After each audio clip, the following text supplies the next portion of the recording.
Ինչ տրամաբանության մեջ պիտի կազմակերպի իր ծախսերը, որ Հայաստանի Հանրապետության քաղաքացին կարողանա իր տունը նորմալ ջեռուցել։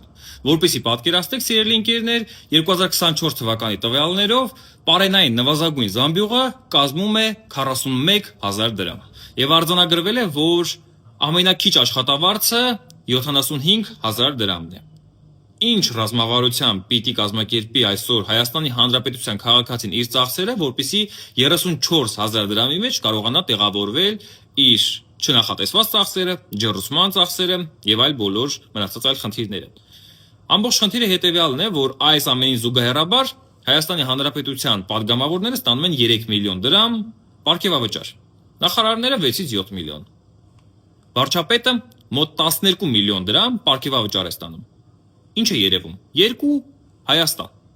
գոյատևման Հայաստան եւ արտոնությունների Հայաստան։ Արտոնությունների Հայաստանից միայն շահում է իշխանական վերնախավը։ Այդ պարգևավճարների մեջ լող տալով կարելի է այդպես արձանագրել։ Իսկ գոյատևման Հայաստանի մեջ տեսնում ենք միայն Հայաստանի Հանրապետության քաղաքացուն, որտեղ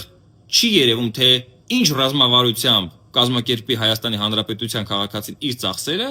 որպեսզի կարողանա այս ծանր ամիսներին գոնե հոգալ իր տանջերոսման խնդիրը։